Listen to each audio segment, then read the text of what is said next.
राज्याचे आदरणीय मुख्यमंत्री यांच्या जन्मदिनानिमित्त राज्याचे दिवंगत नेते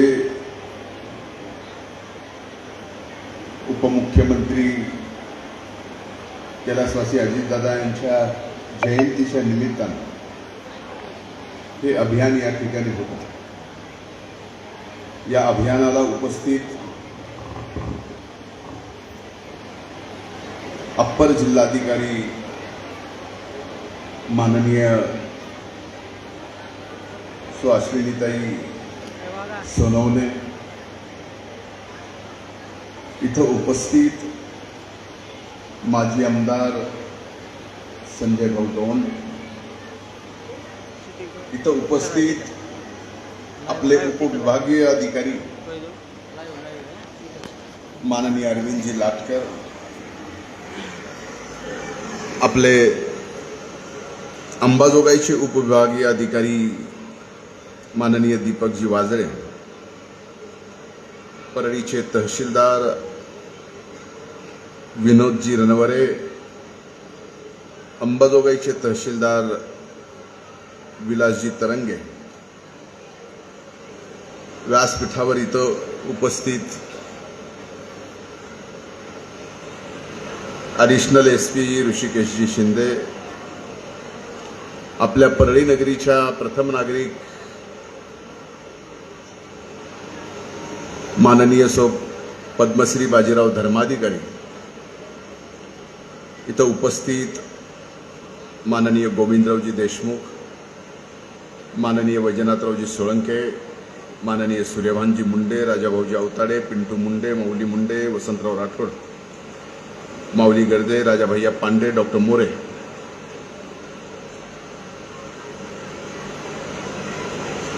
बीडीओ मान्य कैलास बळवंत, राजवर्धन भोसले, शिवाजी मुंडे, टीएओ अर्चनाताई नागरगोजे, डॉक्टर आघाव, आदर्श पोलीस पाटील प्राप्त आमचे सहकारी माऊली मुंडे, तालुका भूमी अभिलेख अधिकारी गिडमणीजी, दुय्यम निबंधक Gawali, BO Ansari madam, deputy engineer Govind Munde, इथं उपस्थित छत्रपती शिवाजी महाराज महाराजस्व समाधान शिबिर अभियानाच्या निमित्तानं राज्य शासनातील सर्व खात्याचे तालुक्याचे प्रमुख,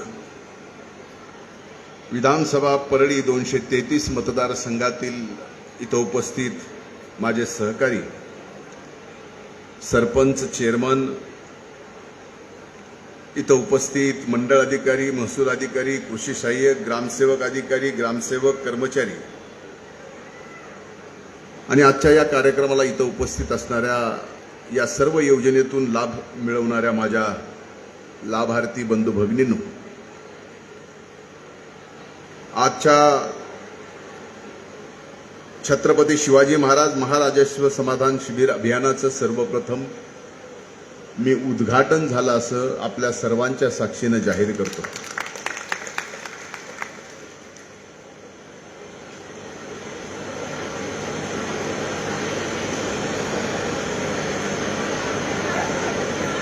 आपल्या महाराष्ट्राच्या उपमुख्यमंत्री आदरणीय सुनेत्रा वहिनी अजित पवार ह्या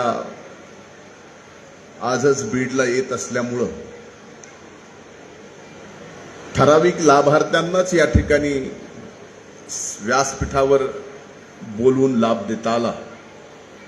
खरं तर आपल्यापैकी अनेक जणांची इच्छा हे लाभार्थ्याचं प्रमाणपत्र, चेक जे काय आहे ते व्यासपीठावर येऊन घ्यायची होती, हे नक्की आहे ना।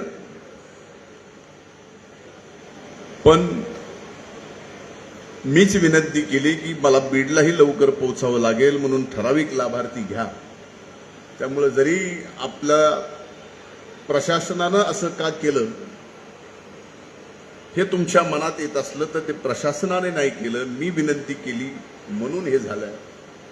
पण आज सर्वांना जे जे लाभार्थी निवडले गेलेले आहेत, ज्यांना आज इथं बोलवलंय, जे आलेत आणि जे नाही आलेत त्यांना सुद्धा घरपोच लाभार्थ्याच्या या योजनेचा फायदा दिला जाईल, हे मी प्रशासनाच्या वतीनं या भागाचा आमदार म्हणून आपल्याला वचन देतो. खरं तर अनेक विभाग, ज्या विभागाच्या माध्यमातून आज इथं लाभार्थ्यांना लाभ दिला जातो, महसूल विभाग आहे, वारसा प्रमाणपत्रापासून सातबारावर नोंद करण्यापासून अनेक जमिनीचे दावे निपटाने काढण्यापासून महसूल विभागाच्या वेगवेगळ्या योजनेचा फायदा आपल्याला या ठिकाणी दिला जातो.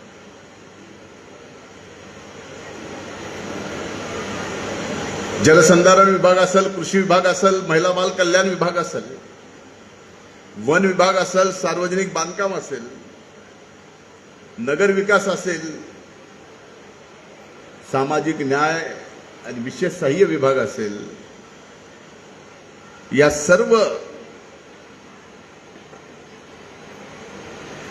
ज्या ज्या लाभार्थ्यामध्ये ज्याची निवड झाली आहे, एकाच व्यासपीठावर एकाच कार्यक्रमाच्या ठिकाणी या मतदारसंघातल्या सर्वांना एकदाच लाभ देता यावा, यासाठी महाराष्ट्र शासनानं म्हणजेच राज्याचे मुख्यमंत्री देवेंद्रजी फडणवीस साहेबांच्या कल्पनेतून हा कार्यक्रम पूर्ण महाराष्ट्रभर राबवलेला जातो. अनेक जणांना आपण लाभार्थी आहोत हेही माहीत नसतं, आपल्याला लाभ मिळाला हेही माहीत नसतं. पण अशा अभियानामधून आपल्याला याची माहिती होते की या योजनेतनं आपल्याला लाभ मिळाला. एकदा का एखाद्या योजनेतून गावात एखाद्या व्यक्तीला लाभ मिळाला आणि दुसरा व्यक्ती सुद्धा त्या लाभासाठी पात्र असतो, पण त्याला माहीत नसतं. पण ज्यावेळेस एकाला मिळालेलं कळतं, मग तोही जागा होतो, ते बघून अनेक जागे होतात आणि याचा फायदा, खरी योजना ज्यांच्यासाठी काढली आहे त्या सर्वांना याचा फायदा होतो. आणि ते फायदा एका मोठ्या कार्यक्रमात सर्वांना लाभ देऊन इतरांना सुद्धा ते कळावं आणि त्यांनी सुद्धा लाभ घ्यावा, यासाठी सुद्धा हे अभियान तेवढंच महत्वाचं आहे. म्हणून खरं तर मी आता लाटकर साहेब बोलत असताना ऐकत होतो, पण मध्येच निवेदन येत होते. बाकी मी त्यांनी सर्व सांगितलं, पण त्यांनी त्यांचा परळीतला कार्यकाळ 2.25 वर्ष मला इथं झालं असं त्यांनी सांगितलं. आणि सांगताना सांगितलं की माझ्या सहीनं 54,000 सर्टिफिकेट दिले. 2.25 वर्षात 54,000 वेगवेगळ्या लाभार्थ्यांना सर्टिफिकेट देणं हे साधं काम नाही. हे प्रशासनानं, लाटकर साहेब, तुमच्या माध्यमातून फार मोठं काम या ठिकाणी केलं. नाहीतर आज या उद्या या बघू करू हे फार ठिकाणी होतं.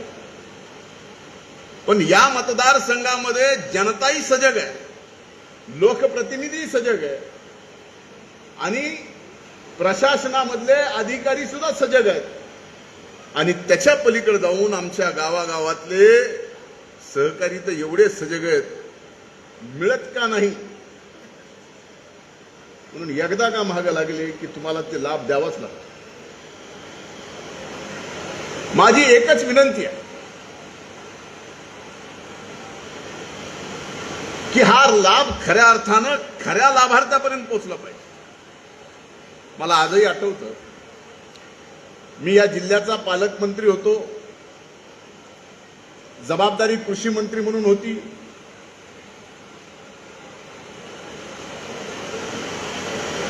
आणि या ठिकाणी अहिल्यादेवी होळकर म्हणजे आपण एकाच वेळेला महाराष्ट्रात एका जिल्ह्याला 25,000 घरकुलं 28,000 घरकुलं मंजूर केली होती. 28,000. मी जसं जसं बोलायलोय तसं तसं पाऊस वाढायला आहे. आणि तुम्हाला लाभार्थ्याचे सगळे प्रमाणपत्र घेऊन जेवायची व्यवस्था केली ना, का नाश्त्याचे पॅकेट आहेत. कधीतरी सुधाराव, एवढ्या पुरतं जीव घाला ना. का आम्हाला पंक्तीत बसून जेवायची सवय नाही काय? हाय. आणि हे काही पंक्तीत बसून जेवायला आपल्याला लाज वाटत नाही का? पण तुम्ही हातात पाकिटच द्या ना. प्रशासनाने शासनाने जसे बदल वेगवेगळे केले, शासनाचे कार्यक्रम मोठ्या प्रमाणात आपण लाभ देणाऱ्या लाभार्थ्यासाठी घेत असू तर त्यांना व्यवस्थित जेवण दिलं गेलं पाहिजे. नाही तर हातात पॅकेट द्यायचं, पुन्हा ते बगलत आम्हाला धरायचं, हातात धरायचं आणि खायचं, कसं जमायचं? त्याच्यामुळं इथून पुढच्या कार्यक्रमात फार कमी वेळेत हा कार्यक्रम ठरला. पण आज माझी एवढीच प्रामाणिकपणानं सर्वच विभागाला विनंती आहे की लाभार्थ्यांनी मला लाभ मिळावा म्हणून आपल्या कार्यालयामध्ये येण्याच्या अगोदर आपल्या गाव पातळीवर जेवढ्या काही यंत्रणा आहेत, मग ग्रामसेवक असेल, संगणक परिचारक असेल, कृषीचे अधिकारी असतील, या सर्वांना कामाला लावलं पाहिजे की गावागावात हे लाभार्थी ठरवू शकतात, त्यांना घरी जाऊन लाभ देण्याचं काम या ठिकाणी प्रशासनानं केलं पाहिजे. आम्ही वेगवेगळ्या माध्यमातून, भलेही राजकारणी आमदार असलो तरी वेगवेगळ्या माध्यमातून मतदारसंघातल्या घराघरापर्यंत आम्ही पोहोचतो.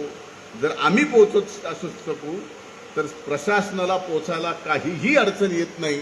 आपण घरपोच या ठिकाणी लाभार्थी निवडून लाभा दिला पाहिजे, एवढीच मी या ठिकाणी आपल्याला विनंती करतो. खरं तर आज मला सविस्तर बोलायचं होतं,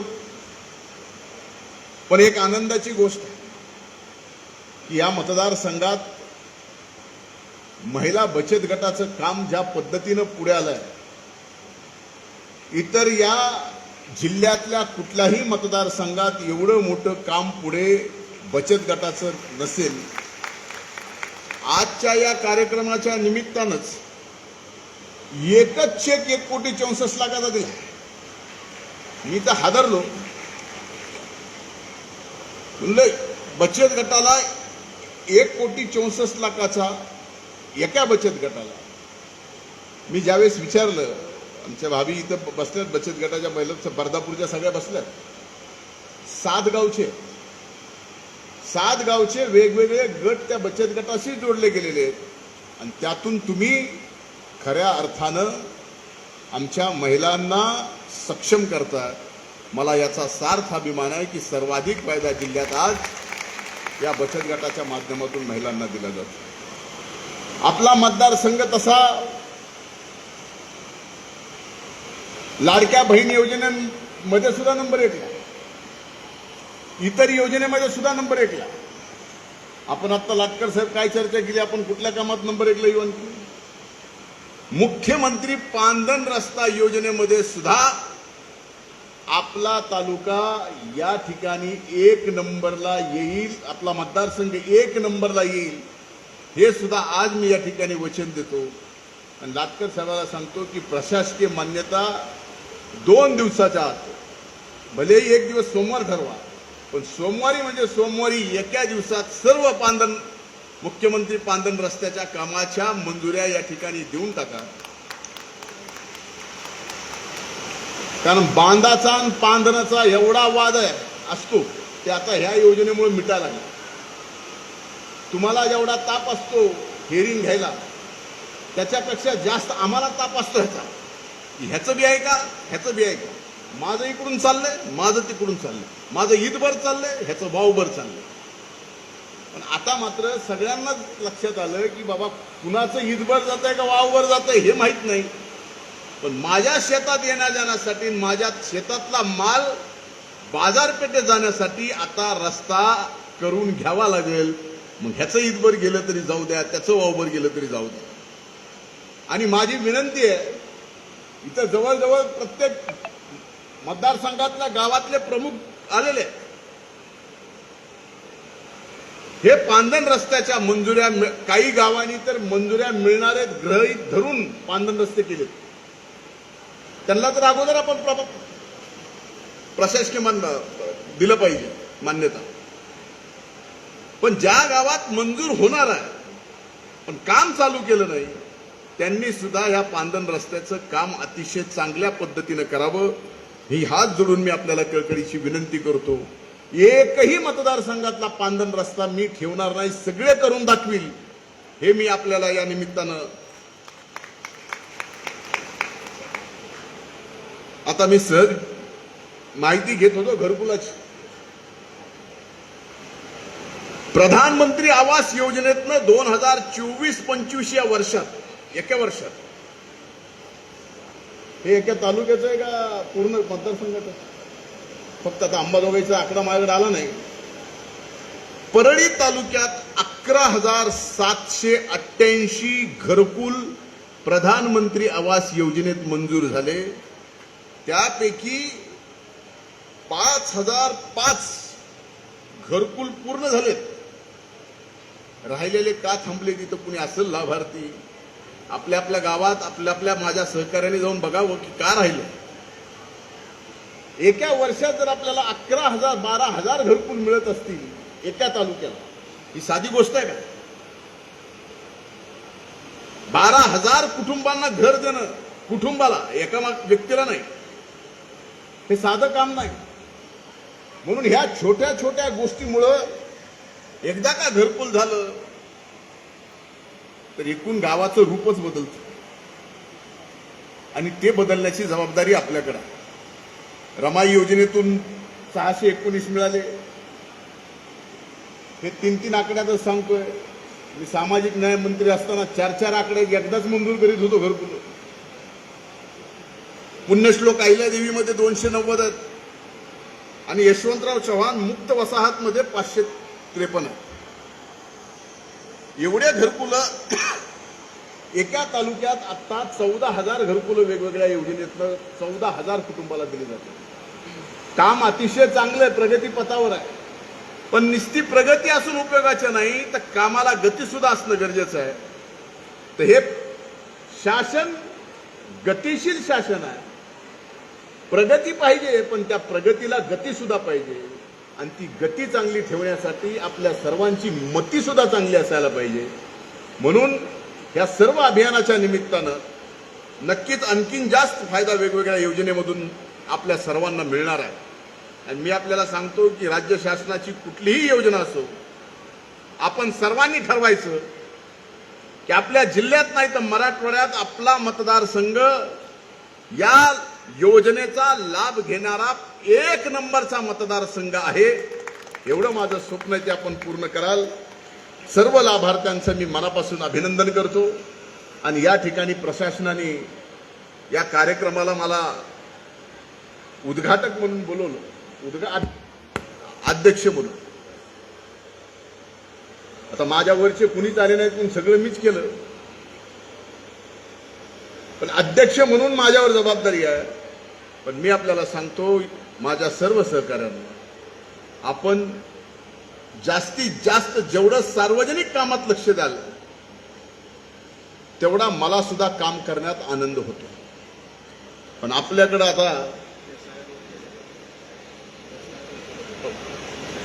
आता सार्वजनिक कामं खालच्या खालीच होतात. वैजनाथराव, माझ्यापर्यंत यायची गरज नाही. इथं अरुण बसलाय, शिरीष आहे, बाबा आहेत तिकडं, हे सगळी मंडळी, यांना माझ्यापर्यंत सार्वजनिक कामं मंजूर करण्यासाठी यायची गरज पडत नाही. हेच निबारत खाली काम करून घ्यायला. माझ्याकडं सार्वजनिक कामं जास्तीत जास्त होण्यासाठी यावं असं मला वाटतं. पण त्या कामाच्या ऐवजी बदल्याचे निवेदन आपल्याकडे एवढे येतात.